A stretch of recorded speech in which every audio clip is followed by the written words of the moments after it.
সংবাদ সবাইকে স্বাগত জানাচ্ছি। আমি ফিরোজ তোহা। শুরুতে সংবাদ শিরোনাম জানিয়ে দেব এই মুহূর্তে হাতে পাওয়া সকালের সর্বশেষ গুরুত্বপূর্ণ আপডেট বাংলা সংবাদ। শুরুতেই থাকছে প্রস্তাবিত বাজেট জাতি ঘৃণাভরে প্রত্যাখ্যান করবে।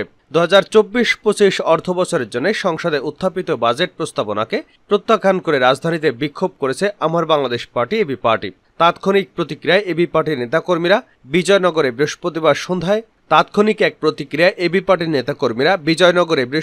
সন্ধ্যা নামার সঙ্গে সঙ্গে ঝুটিকা মিছিল বের করেন।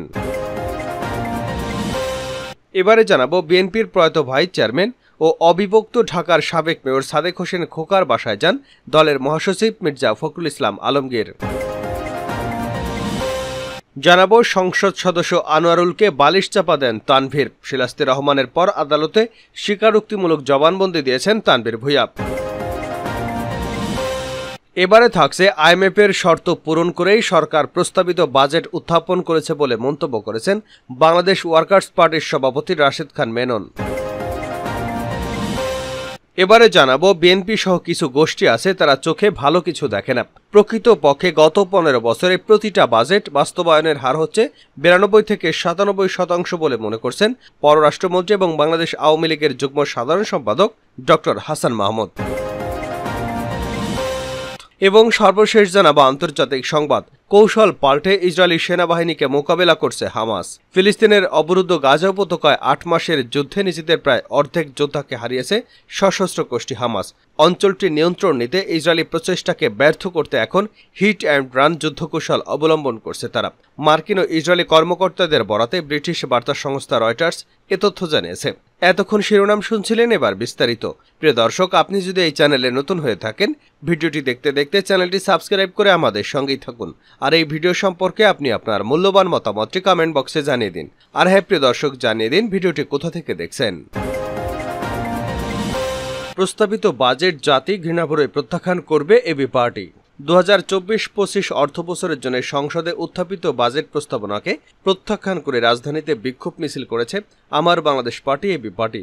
তাৎক্ষণিক প্রতিক্রিয়ায় এবি পার্টির নেতারা বিজয়নগরে বৃহস্পতিবার সন্ধ্যায় এই ঝটিকা মিছিল বের করেন। তারা বাজেট প্রস্তাবনার বিরুদ্ধে অর্থমন্ত্রীর প্রতীকী ব্রিফকেসে আগুন ধরিয়ে দেন এবং নানা স্লোগান দিয়ে বিক্ষোভ প্রকাশ করে। এই সময় বিক্ষুব্ধ নেতাকর্মীদের উপস্থিতিতে তাৎক্ষণিক প্রতিবাদ সমাবেশে বক্তব্য রাখেন দলের আহ্বায়ক professor doctor major Abdul Wahab Minar, advocate Tajul Islam, সদস্য সচিব মুজিবুর রহমান মঞ্জু সহ আরও অনেকে। ডক্টর মেজর আব্দুল ওহাব মিনার বলেন, এ সরকার জনসাধারণের ম্যান্ডেট ছাড়াই বছরের পর বছর ক্ষমতা ধরে আঁকড়ে আছে। বাজেট প্রস্তাবনে তারা বারবার সক্ষমতা দেখাতে ব্যর্থ হয়েছে। সরকারি অফিসগুলোর অযোগ্যতা এবং জবাবদিহিতার অভাবের কারণে জনসাধারণের অর্থের যাচ্ছে তাই অপচয় হচ্ছে এবং দুর্নীতিবাজদের সিন্ডিকেট গড়ে উঠেছে। তিনি সরকারের পদত্যাগ এবং একটি নির্বাচিত সরকার ছাড়া কারো পক্ষে অর্থনৈতিক শৃঙ্খলা ফেরানো সম্ভব নয় বলে মত প্রকাশ করেন। মুজিবুর রহমান মঞ্জু বলেন, ডামি নির্বাচনের মাধ্যমে গঠিত ডামি সংসদে আজ যে বাজেট উত্থাপিত হয়েছে তা আমরা প্রত্যাখ্যান করছি, কারণ এটা ট্যাক্স এবং ঋণের বোঝা বাড়ানোর বাজেট। তিনি বলেন, আমরা আগেই বলেছিলাম রাজনৈতিক বৈধতাবিহীন সরকারের বাজেট কখনই জনকল্যাণকর হতে পারে না। তিনি মোবাইল ফোন এবং ইন্টারনেট সেবার উপর 39% সম্পূরক শুল্ক এই সিদ্ধান্তের তীব্র প্রতিবাদ জানান। বৈদ্যুতিক বাতির দাম বাড়ানোর প্রস্তাবে নিন্দা জানিয়ে তিনি বলেন, কয়েক লাখ কোটি টাকা ঋণের ভারে আমরা এমনিতেই জর্জরিত। এই সরকার আবার নতুন করে 2 লাখ কোটি টাকার উপরে ঋণ করার বাজেট দিয়েছে। ব্যারিস্টার ফুয়াদ বলেন, ব্রিটিশ বেনিয়া গোষ্ঠী যেমনিভাবে আমাদের স্বাধীনতা কুক্ষিগত করে দেশের সম্পদ বিদেশে পাচার করেছে, তেমনি আওয়ামী ডামি সরকার স্বাধীনতার চেতনা বিকিয়ে জনগণের সম্পদ লুটপাট করে বিদেশের সম্পদের পাহাড় গড়ে তুলেছে। এ বাজেটে দেশের কৃষক, শ্রমিক সহ মেহনতি এবং সাধারণ মানুষের জীবনযাত্রার মানের কোনো পরিবর্তন আনবে না। তাই আমরা ঘৃণাভরে ঘোষিত বাজেট প্রত্যাখ্যান করছি। প্রয়াত খোকার বাসায় মির্জা ফখরুল। বিএনপির প্রয়াত ভাইস চেয়ারম্যান এবং অবিভক্ত ঢাকার সাবেক মেয়র সাদেক হোসেন খোকার বাসায় যান দলের মহাসচিব মির্জা ফখরুল ইসলাম আলমগীর। বৃহস্পতিবার সন্ধ্যায় রাজধানীর গুলশানে প্রয়াত এই নেতার বাসায় যান তিনি। গত 19 মে পল্টন থানা সহ 12টি মামলায় ঢাকার নিম্ন আদালতে আত্মসমর্পণ করে জামিন আবেদন করেন প্রয়াত খোকার ছেলে বিএনপি নেতা ইশরাক হোসেন। এগুলোর মধ্যে 11টি মামলায় ইশরাকের জামিন মঞ্জুর হলেও পল্টন থানা রাষ্ট্রদ্রোহ মামলায় তার জামিন আবেদন নাকচ করে কারাগারে পাঠানোর আদেশ দেন আদালত। সেই থেকে কারাগারে রয়েছেন ইশরাক। ইশরাকের বাসায় গিয়ে তার মা ইসমত আরা ডলি এবং ভাই ইশফাক হোসেনকে সান্ত্বনা দেন বিএনপির মহাসচিব। এ সময় মির্জা ফখরুলের সঙ্গে ঢাকা মহানগর দক্ষিণ বিএনপির আহ্বায়ক আব্দুল সালাম, যুগ্ম আহ্বায়ক আব্দুল সাত্তার ও দলের মিডিয়া সেলের সদস্য শায়রুল কবির খান উপস্থিত ছিলেন। সংসদ সদস্য আনোয়ারুলকে বালিশ চাপা দেন তানভীর। কলকাতায় সংসদ সদস্য আনোয়ারুল আজিমকে খুনের ঘটনায় আরও এক আসামি আদালতে স্বীকারোক্তিমূলক জবানবন্দি দিয়েছেন। তিনি হলেন খুলনা অঞ্চলের এক সময়কার দুর্দর্শ চরমপন্থী সন্ত্রাসী শিমুল ভূঁইয়ার ভাতিজা তানভীর ভূঁইয়া। তদন্ত সংশ্লিষ্ট সূত্রগুলো বলছে, পেশাদার অপরাধী শিমুলের সঙ্গে তানভীরও এই খুনে সরাসরি জড়িত বলে স্বীকার করেছেন। তিনি আনোয়ারুলকে বালিশ চাপা দিয়ে শ্বাসরোধ করে হত্যায় অংশ নেন। তানভীর ভূঁইয়া গতকাল মঙ্গলবার ঢাকার চিফ মেট্রোপলিটন ম্যাজিস্ট্রেট আদালতে জবানবন্দি দেন। এর আগের দিন সোমবার আদালতে জবানবন্দি দেন আরেক আসামি শিলাস্তি রহমান। সংশ্লিষ্ট সূত্র বলছে, স্বীকারোক্তিমূলক জবানবন্দিতে উঠে এসেছে যে পূর্ব পরিকল্পনা অনুযায়ী তানভীর গত 6 মে বেনাপোল স্থলবন্দর দিয়ে কলকাতায় যান। সেখানে সল্টলেক নিউ টাউনের মাঝামাঝি এলাকায় ত্রিশিপ হোটেলে ওঠেন। তার পরিকল্পনা অনুযায়ী সংসদ সদস্য আনোয়ারুলকে নানাভাবে প্রলুব্ধ করে কলকাতায় নিয়ে যান। এর আগে 30 এপ্রিল কলকাতায় পৌঁছানোর ঘটনার মূল পরিকল্পনাকারী হিসেবে চিহ্নিত আক্তারুজ্জামান ওরফে শাহিন। তার সঙ্গে কলকাতায় যান বান্ধবী শিলাস্তি রহমান এবং ভাড়াটে খনি শিমুল ভূঁইয়া। তার আগে আক্তারুজ্জামানের ভাড়া করা ফ্ল্যাটে ওঠেন। শিলাস্তি নিজে খুনে জড়িত থাকার কথা স্বীকার না করলেও ঘটনার দিন তিনি ওই ফ্ল্যাটেই ছিলেন বলে জবানবন্দিতে বলেছেন। খুনের আগে কলকাতায় নিউ মার্কেট থেকে পলিথিন সহ বিভিন্ন সরঞ্জাম কেনা হয়। শিলাস্তির দাবি, তিনি এসব কেনার কারণ জানতে চেয়েছিলেন। তখন তাকে বলা হয়েছিল এসব সামগ্রীর মান বাংলাদেশের চেয়ে ভালো, তাই কেনা হচ্ছে। পুলিশ বলেছে, আনোয়ারুল আজিম কলকাতায় যান 12 মে। সেখানে বন্ধু গোপাল বিশ্বাসের বাসায় ওঠেন। পরদিন তাকে প্রলুব্ধ করে নিউ টাউনের ওই ফ্ল্যাটে নেওয়া হয়। তখন ওই ফ্ল্যাটে উপস্থিত ছিলেন শিলাস্তি, শিমুল, তানভীর, তাদের সহযোগী জিহাদ হাওলাদার, সিয়াম হোসেন, মুস্তাফিজুর রহমান, ফয়সাল আলী প্রমুখ। খুনের আগে আক্তারুজ্জামান ঢাকা চলে আসেন। সংশ্লিষ্ট সূত্র জানায়, ওই ফ্ল্যাটেই সংসদ সদস্যকে বালিশ চাপা দিয়ে হত্যা করে লাশ টুকরো টুকরো করে গুম করা হয়। তানভীর নিজে বালিশ চাপা দেন বলে জবানবন্দিতে বলেন। এই ঘটনায় বাংলাদেশে গ্রেপ্তার 3 জনের মধ্যে তানভীর এবং শিলাস্তিকে জবানবন্দি দেওয়ার পর কারাগারে পাঠানো হয়েছে।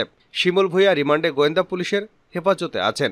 জিহাদ নামের আরেক আসামি কলকাতায় গ্রেপ্তার আছেন। সিয়াম নামের আরেক আসামি নেপাল থেকে আটক হয়েছেন। সিয়ামকে ফিরিয়ে আনতে গত শনিবার ঢাকা থেকে পুলিশের একটি তদন্ত দল নেপালে যায়। গতকাল তারা দেশে ফিরলেও সিয়ামকে ফেরানোর বিষয়ে অগ্রগতির কথা জানাতে পারেনি। এদিকে এই খুনের ঘটনায় যে 10 জনের ব্যাংক হিসাবে তথ্য দিতে বাংলাদেশ ফিনান্সিয়াল ইন্টেলিজেন্স ইউনিটকে নির্দেশ দিয়েছে আদালত, তাদের মধ্যে তাজ মোহাম্মদ খান এবং মোহাম্মদ জামাল হোসেনের বাড়ি ঝিনাইদহের কোটচাঁদপুরে। তাজ মোহাম্মদ এলাকায় কোটচাঁদপুর পৌরসভা মেয়র শাহিনুজ্জামানের বন্ধু হিসেবে পরিচিত। শহীদুজ্জামান সংসদ সদস্য খুনের মূল পরিকল্পনাকারী আক্তারুজ্জামানের বড় ভাই। জামাল হোসেন হলেন আক্তারুজ্জামানের বন্ধু। এই খুনের ঘটনায় খুলনার ফুলতলায় আরও 2 জনের নাম এসেছে। তাদের মধ্যে ফয়সাল আলী একসময় ট্রাক চালক ছিলেন। তিনি শিমুল ভূঁইয়ার সহযোগিতায় 2021 সালে ফুলতলা উপজেলা ট্রাক শ্রমিক ইউনিয়নের সাধারণ সম্পাদক হন বলে স্থানীয় সূত্র জানায়। আর মোস্তাফিজুর ছিলেন ইজি বাইক চালক। এই 2 জনের অবস্থান সম্পর্কে পরিবারের সদস্যরা কিছু জানেন না বলে দাবি করেছেন। আইএমএফের শর্ত পূরণ করেই এ বাজেট, রাশেদ খান মেনন। আইএমএফের অর্থাৎ আন্তর্জাতিক মুদ্রা তহবিলের শর্ত পূরণ করেই সরকার প্রস্তাবিত বাজেট উত্থাপন করেছে বলে মন্তব্য করেছেন বাংলাদেশ ওয়ার্কার্স পার্টির সভাপতি রাশেদ খান মেনন। বৃহস্পতিবার বিকেলে বাজেট উত্থাপন শেষে গণমাধ্যম কর্মীদের সঙ্গে আলাপকালে তাৎক্ষণিক প্রতিক্রিয়ায় একথা বলেন তিনি। মেনন বলেন, আমি খুব একটা আশাবাদী হইনি বাজেট দেখে। বর্তমানে যে বাস্তবতা, সেই বাস্তবতায় সংকট নিরসনে জনজীবনে যে সংকটগুলো রয়েছে সেগুলো নিয়ে বিস্তারিত বিবরণীতে কি লেখা আছে আমি জানি না, কারণ আমরা সংক্ষিপ্ত বিবরণী দেখেছি। এমন কোনো সাহসী পদক্ষেপ আমরা দেখিনি যার মধ্য দিয়ে অর্থ পাচার, ব্যাংকিং খাতে নৈরাজ্য থেকে শুরু করে যে কোনো দুর্নীতির প্রশ্নে আলোচনায় এর মধ্যে নেই। অর্থনৈতিক নৈরাজ্য, ব্যাংক খাতে যে নৈরাজ্য চলছে এ বিষয়ে খুব একটা আলোচনার মধ্যে আসেনি। মেনন আরও বলেন, আমার কাছে মনে হলো দায়টা জনগণের উপর রেখে দেওয়া হয়েছে, জনগণ নিজেরা সমাধান করুক। এ ধরনের একটা জায়গায় রয়েছে বাজেট। আমার কাছে মনে হয়েছে অতীতের ধারাবাহিকতার সঙ্গে পার্থক্য খুব একটা নেই। এ নেতা আরও বলেন, আইএমএফের প্রেসক্রিপশনে বিভিন্ন পদক্ষেপ নেওয়া হয়েছে। প্রায় 1 ঘন্টার সংক্ষিপ্ত বিবরণ, তার মধ্যে বিস্তারিত নেই। তবে আমরা জানি যে আইএমএফের শর্ত পূরণ ছাড়া এই বাজেট তারা দিতে পারেনি। এদিকে বাজেট প্রতিক্রিয়া আওয়ামী লীগের সাধারণ সম্পাদক ওবায়দুল কাদের বলেন, কারো প্রেসক্রিপশন মেনে বাজেট প্রণয়ন করা হয়নি। শেখ হাসিনার সরকার কারো প্রেসক্রিপশন মেনে চলে না। তিনি বলেন, সংকটে গণমুখী বাজেট হয়েছে, বাস্তবসম্মত হয়েছে। দলের নির্বাচনী ইশতেহারে দেওয়া অঙ্গীকার এবং অগ্রাধিকার খাত বিবেচনা নিয়ে বাজেট দেওয়া হয়েছে। শেষ করছে আন্তর্জাতিক সংবাদ দিয়ে। কৌশল পাল্টে ইসরায়েলি সেনাবাহিনীকে মোকাবেলা করছে হামাস। ফিলিস্তিনের অবরুদ্ধ গাজা উপত্যকায় 8 মাসের যুদ্ধে নিজেদের প্রায় অর্ধেক যোদ্ধাকে হারিয়ে সশস্ত্র গোষ্ঠী হামাস অঞ্চলটি নিয়ন্ত্রণ নিতে ইসরায়েলি প্রচেষ্টাকে ব্যর্থ করতে এখনও হিট অ্যান্ড রান যুদ্ধকৌশল অবলম্বন করছে। মার্কিন ইসরায়েলি কর্মকর্তাদের বরাতে ব্রিটিশ বার্তা সংস্থা রয়টার্স এ তথ্য জানিয়েছে। যুদ্ধক্ষেত্রের পরিস্থিতি সম্পর্কে অবগত ৩ ঊর্ধ্বতন মার্কিন কর্মকর্তার মতে গাজায় শাসক গোষ্ঠীটির বর্তমান যোদ্ধার সংখ্যা কমে ৯ থেকে ১২,০০০ হয়েছে। এই সংখ্যা যুদ্ধ শুরুর আগে মার্কিন অনুমানের চেয়ে কম। মার্কিন প্রশাসনের মতে যুদ্ধের পূর্বে হামাসের ২০ থেকে ২৫,০০০ যোদ্ধা ছিল। এদিকে ইসরায়েল বলছে গাজা অভিযান এখন পর্যন্ত ৩০০ সেনা হারিয়েছে তারা। ওই কর্মকর্তার একজন বলেছেন, হামাস যোদ্ধারা এখন দক্ষিণাঞ্চলীয় রাফা শহরে ইসরায়েলি বাহিনীর সঙ্গে দীর্ঘস্থায়ী সংঘর্ষ এড়িয়ে চলছে। এর বিপরীতে ইসরায়েলি নিয়ন্ত্রিত এলাকায় লক্ষ্যবস্তুতে আঘাত করার জন্য ঘাপটি মেরে থাকা বা হাতবোমা দিয়ে হামলার কৌশল ব্যবহার করছে। উইসাম ইব্রাহিম সহ গাজার বেশ কয়েকজন বাসিন্দা বলছেন তারা হামাসের যুদ্ধ কৌশলের পরিবর্তন লক্ষ্য করছেন। ইব্রাহিম ফোনে রয়টার্সকে বলেছেন, গত মাসগুলোতেও হামাস যোদ্ধারা গাজায় ইসরায়েলি সেনা প্রবেশের সঙ্গে সঙ্গে বাধা দিত ও গুলি চালাত। তবে এখন তারা যুদ্ধ কৌশলে একটি উল্লেখযোগ্য পরিবর্তন এনেছে। এখন তারা ইসরায়েলি সেনাদের জড়ো হওয়ার অপেক্ষায় থাকে এবং সুযোগ বুঝে আকস্মিক হামলা চালায়। নাম প্রকাশ না করার শর্তে কয়েকজন মার্কিন কর্মকর্তা বলেছেন, এ ধরনের কৌশলগুলো হামাসের এই প্রতিরোধকে আরও কয়েক মাস ধরে টিকিয়ে রাখতে পারে। সুড়ঙ্গ দিয়ে গাজায় পাচার করে নিয়ে আসা অস্ত্র এবং অবিস্ফোরিত বিস্ফোরক বা ইসরায়েলি সেনাদের কাছ থেকে জব্দ করা অস্ত্রের ব্যবহার এ কাজে সহযোগিতা করবে। ইসরায়েলি প্রধানমন্ত্রী বেঞ্জামিন নেতানিয়াহু জাতীয় নিরাপত্তা উপদেষ্টাও একই ধরনের দীর্ঘস্থায়ী যুদ্ধের সময়সীমা নিয়ে কথা বলেছেন। গত সপ্তাহে তিনি বলেছেন, এই যুদ্ধ কমপক্ষে ২০২৪ সালের শেষ পর্যন্ত স্থায়ী হতে পারে। যুদ্ধক্ষেত্রের কৌশল সম্পর্কে হামাসের এক মুখপাত্রকে মন্তব্যের অনুরোধ করা হলে কোনো জবাব দেননি তিনি। ইসরায়েল ডিফেন্স ফোর্সের এক মুখপাত্র পিটার লার্নার রয়টার্সকে বলেছেন, এখনও হামাসকে ধ্বংস করার কিছু উপায় আছে, কেননা ইতিমধ্যে যুদ্ধ চালানোর যে শক্তি ছিল তার প্রায় অর্ধেক হারিয়েছে গোষ্ঠীটি। লার্নার বলেন, হামাসের কৌশলগত পরিবর্তনের সঙ্গে সামরিক বাহিনী খাপ খাইয়ে নিয়েছে। তবে তিনি একথাও স্বীকার করেছেন যে ইসরায়েল হামাসের প্রত্যেক যোদ্ধাকে নির্মূল করতে বা হামাসের প্রতিটি টানেল ধ্বংস করতে পারবে না। তিনি বলেন, ভূমিতে থাকা প্রত্যেকটি সন্ত্রাসীকে ধ্বংস করতে হবে এমন কোনো লক্ষ্য নেই, আর তা বাস্তবসম্মত নয়। তবে শাসক হিসেবে হামাসকে ধ্বংস করা একটি অর্জনযোগ্য সামরিক উদ্দেশ্য।